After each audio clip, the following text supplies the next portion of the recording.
There's a tower on the Las Vegas Strip. You can see it from everywhere. The tallest structure in Nevada, over 1,000 feet of concrete and steel piercing the desert sky. A needle rising above everything else on the boulevard, visible from the Bellagio fountains, from the high roller wheel, from airplane windows 20 miles out. Impossible to miss. Tourists photograph it constantly, point at it from casino balconies, use it as a landmark to orient themselves. There's that tower. But here's what's strange. Here's what tells you everything about what happened to this property. They look at the tower, they photograph the tower, they point at the tower, and then they never go there. The STRAT sits at the north end of the Las Vegas Strip like a lighthouse that nobody's sailing toward, a beacon flashing in the distance, a landmark for a destination that isn't a destination anymore, visible from everywhere, visited by almost no one. Vegas didn't just forget the STRAT, Vegas left it behind, deliberately, completely, and the nightmare of being abandoned by your own city is still unfolding. Today, I'm showing you the STRAT nightmare. How the tallest building on the Strip became the loneliest. How a property that should dominate the skyline became a property that tourists actively avoid. How geography, simple, unchangeable geography, sentenced a casino to slow death. Why location isn't just everything in Vegas. It's the only thing, the single factor that determines whether a property thrives or withers. The math that no amount of investment or marketing or rebranding can overcome. And what happens when the city you're part of decides you're not part of the city anymore? When the ecosystem moves on without you? When you become an island watching the lights in the distance? The tower everyone sees. The casino no one visits. The property that Vegas left to die. If you're new here, I expose the properties Vegas abandoned. Not the ones that closed dramatically with headlines and implosion footage. The ones dying slowly, visibly, in plain sight. While the rest of the Strip pretends they don't exist. The forgotten properties, the stranded properties, the casinos that got left behind when Las Vegas decided to move in a different direction. Hit subscribe, turn on notifications.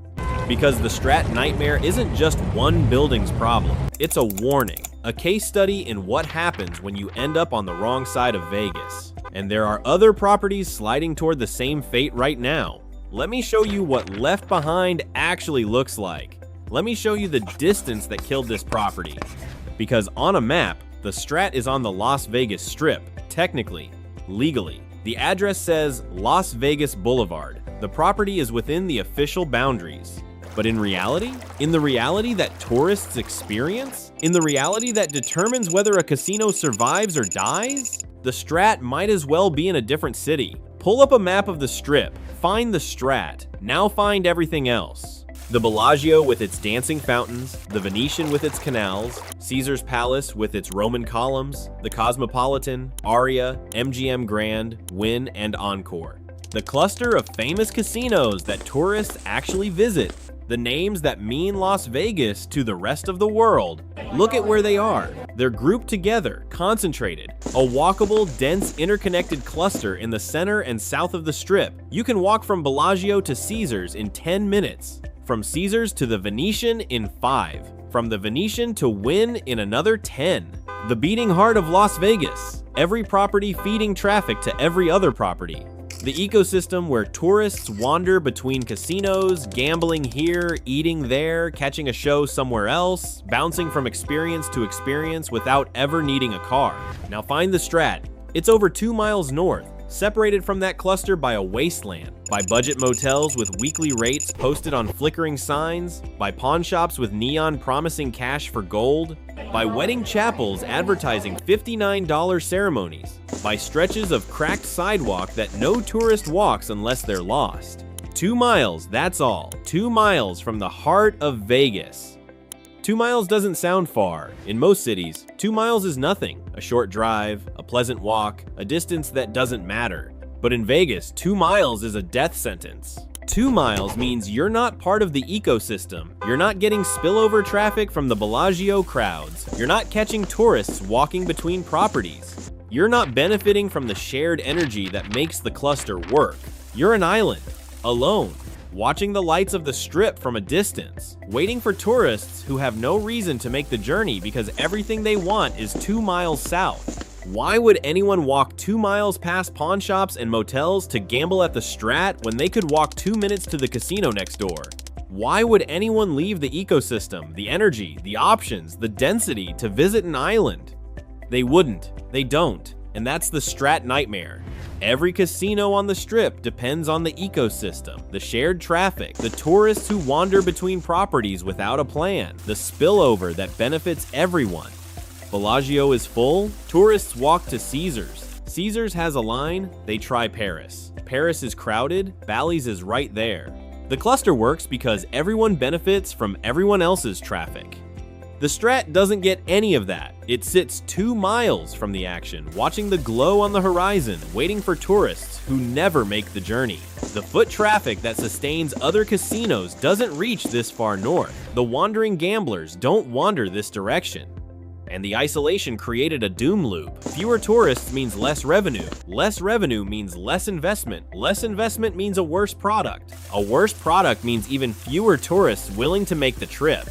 The STRAT didn't just fall behind, it got trapped in a spiral that's been spinning for decades, getting worse every year, the distance growing even though the miles stay the same. The tower still stands, tourists still photograph it, the skyline still features that distinctive needle. But the property below the tower is drowning, left behind by a city that decided to build its future somewhere else, watching from a distance while the rest of the Strip pretends it doesn't exist. The isolation isn't just geography. It's not just miles on a map. It's not just the distance you could measure with a ruler. It's everything the geography produces. The clientele, the condition, the reputation, the experience of actually being there. The STRAT became what Vegas leaves behind when Vegas moves on. Let me show you what that looks like when you walk through the door. The premium tourists don't go to the STRAT. The couples celebrating anniversaries, the high rollers with money to lose, the repeat visitors who've been coming to Vegas for 20 years, the tourists that every casino fights for, the ones who spend freely, gamble heavily, tip generously, and don't flinch at $400 rooms. They stay in the cluster. They book the Bellagio because it's the Bellagio. They choose Wynn because they want Wynn. They pick the Venetian or the Cosmopolitan or Caesar's Palace, the brands they know, in the locations that make sense, surrounded by everything else they want to do. They don't even consider the STRAT. It's not in the conversation, it's not on the list, it might as well not exist. Why would they travel 2 miles north to stay at an island when they could stay in the heart of everything? Why would they isolate themselves from the ecosystem when the ecosystem is the entire point of Vegas? They wouldn't. They don't. And their absence shaped everything. So who does stay at the STRAT? If the premium customers won't make the trip, who fills the rooms? The answer explains everything. The clientele that isolation attracts is the clientele that isolation deserves. And that clientele, the only customers willing to make the journey, created the economics that are strangling this property. Budget travelers, price-sensitive tourists who book on rate alone, people sorting hotel options by lowest price first and clicking whatever's cheapest. They don't care about location, they don't care about the ecosystem, they don't care about walkability or spillover traffic or being close to the action. They care about one thing, the number on the screen. $69, $49 on a Tuesday, whatever's cheapest with a Strip address. Convention spillover. The tourists who wanted to stay at a real casino but everything was sold out because CES or a medical conference booked 100,000 rooms. They end up at the STRAT because the STRAT had availability, not because they chose it, because they had no choice. Locals looking for cheap rooms when family visits. Put grandma somewhere affordable for the weekend. The STRAT has rooms. It's technically on the Strip. Good enough. This is the clientele that isolation produces. The customers who come because the price is right, not because the property is right. The guests who are there reluctantly, temporarily, without loyalty or enthusiasm. The STRAT didn't choose this clientele. The clientele is what geography creates. When you can't attract premium customers, you take whatever customers will make the trip. And the customers who will make the trip are the ones who spend the least. Budget customers produce budget economics, and budget economics produce a budget property. The math is simple and brutal. Customers who pay $60 a night generate less revenue than customers who pay $400. Customers who gamble $20 generate less than customers who gamble $2,000. Customers who eat at the buffet generate less than customers who dine at steakhouses. Less revenue means less money to invest. Less investment means a property that deteriorates. And a property that deteriorates attracts even more budget customers and even fewer premium ones. Walk through the STRAT and you'll see what decades of this math produces. The condition tells the whole story. Walk the STRAT casino floor, not the observation deck at the top where tourists pay for the view. The actual casino, the place that's supposed to generate revenue. Feel the difference immediately. This isn't like walking into Bellagio. It's not like the Cosmo. It's not even like mid-tier properties in the cluster. The carpet that's been there too long. The pattern faded. The pile compressed from years of foot traffic that didn't justify replacement. The slot machines that are older models. Not the newest games with the biggest screens and the flashiest graphics. The machines that other casinos cycled out years ago. The general hum of a property that receives the minimum investment required to stay operational. Not thriving, not improving, just maintaining, barely. The lighting that feels dimmer than it should. The decor that peaked a decade ago. The sense that you've stepped into a time capsule of a Vegas that other properties left behind. The hotel rooms tell the same story, priced cheap because they can't be priced otherwise. Competing on rate because they can't compete on quality. Offering less because less is all the margins allow. The amenities that are sparse. The restaurants that are limited. The service that's thin because thin is what budget economics produce. This isn't neglect by choice. The people running the STRAT aren't lazy. They're not indifferent, they're trapped. The property doesn't generate the revenue to invest in itself. The customers it attracts don't spend enough to fund the upgrades that might attract better customers. The math doesn't work. Has never worked. Can't work when you're 2 miles from everything.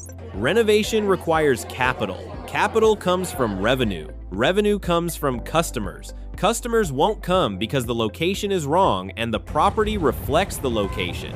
The STRAT is trapped. Too isolated to attract premium traffic. Too underfunded to upgrade. Too far gone to catch up. The doom loop made physical. The spiral you can walk through.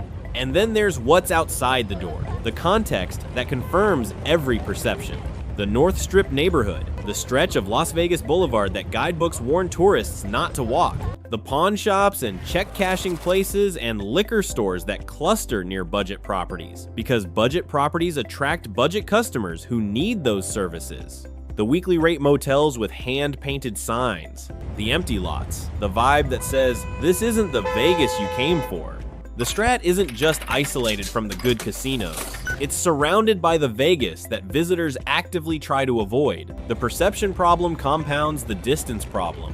The neighborhood confirms what the location suggests. You're not supposed to be here. 2 miles from the action. Budget customers because premium won't make the trip. A property that can't afford to improve because the customers who come don't spend enough to fund improvement. A neighborhood that wraps the whole thing in context that screams wrong side of Vegas. The STRAT is trapped in a nightmare with no exit. The tower still stands beautiful, actually. The lights still flash at the top. The thrill rides still spin, still draw tourists who want the view and the adrenaline. But the casino below is drowning, abandoned by the city that built around it in every other direction, watching from a distance while the rest of the strip pretends it doesn't exist. The isolation created the clientele. The clientele created the economics. The economics created the condition. The condition confirms the isolation. Every piece reinforcing every other piece. The spiral spinning, the nightmare continuing. And the hardest part? There's no way out. What saves a property like the STRAT? What breaks the doom loop? What brings tourists 2 miles north when everything they want is 2 miles south? The honest answer, the answer nobody wants to hear, is probably nothing. The STRAT's nightmare doesn't have a happy ending. Let me show you why escape is almost impossible. The obvious solution: pour money into the property, renovate everything. Gut the rooms, install modern fixtures, replace the carpet, update the casino floor with the newest machines, add celebrity chef restaurants, transform the STRAT into a gleaming competitive resort. Would that work? Would that fix it? No, because renovation doesn't fix location. You could spend $500 million turning the STRAT into the most beautiful property in Nevada. You could make the rooms nicer than the Wynn, the restaurants better than Bellagio, the casino floor more impressive than the Cosmopolitan.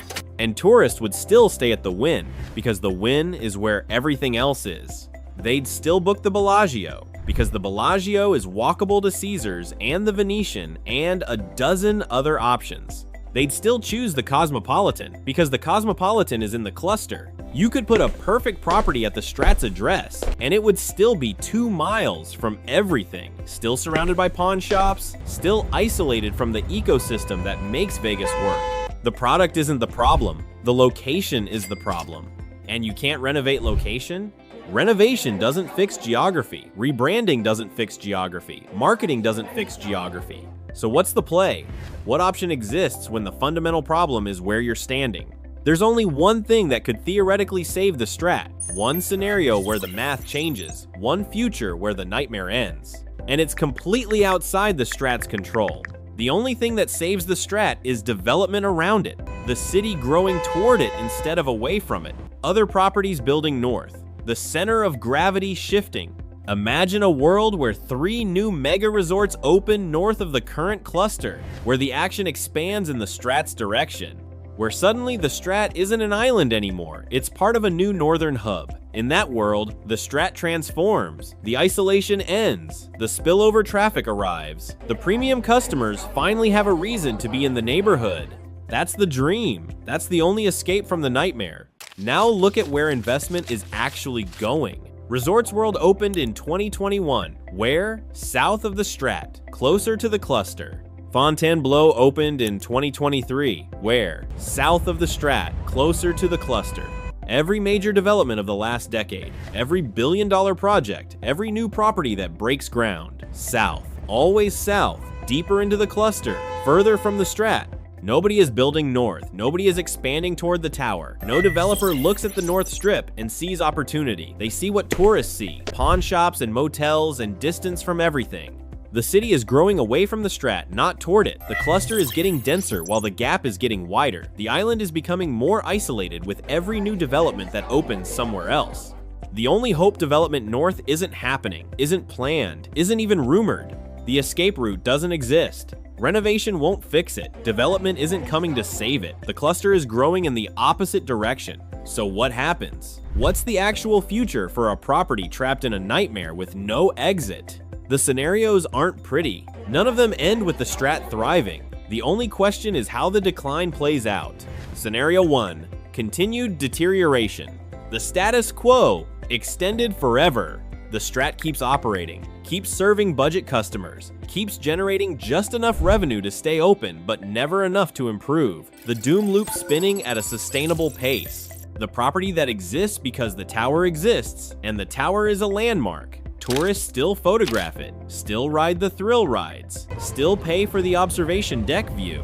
But the casino slowly dying underneath, getting a little worse every year, a little more dated, a little more forgotten, the slow death that doesn't make headlines but never stops. Scenario 2, someone buys it cheap. Private equity circling, a distressed asset fund seeing opportunity in the discount. New owners who think they can crack the code that everyone before them failed to crack. A rebrand, a new name, a fresh marketing push. The STRAT is back, headlines for a few months, buzz about the transformation, and then the same geography problem that destroyed every previous attempt. The same isolation, the same budget clientele, the same doom loop. New owners discovering what old owners learned. You can change everything except the address, and the address is the only thing that matters. Scenario 3, someone finally turns off the lights. The margins collapse far enough that operating doesn't make sense. The tower that costs money to maintain without generating enough to justify it. The casino that bleeds more than it earns. A property that becomes too expensive to run at the revenue it produces. The ownership that decides selling the land is worth more than running the building. The STRAT going dark. The tallest structure in Nevada standing empty. Another Vegas landmark dying because Vegas moved on and never looked back.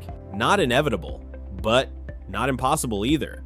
The STRAT nightmare is simple. Wrong place, forever. 2 miles from everything tourists want, surrounded by everything tourists avoid, trapped in an isolation that no investment can fix and no development is coming to solve.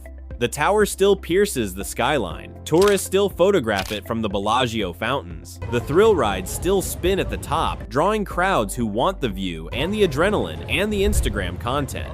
But the property below is abandoned, not by its owners, by its city, by the ecosystem that sustains every other casino on the Strip, by the tourists who look at the tower, point at the tower, photograph the tower, and never make the trip.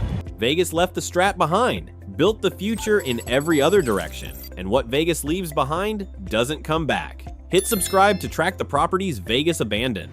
I'm watching the Strat, the condition, the ownership changes, the desperate attempts to revive what geography won't let live, every sign of the slow deterioration or the sudden collapse. Drop a comment. Have you stayed at the Strat? Did you feel the isolation? The distance from everything Vegas is supposed to be? Did you take the thrill rides and then leave without gambling?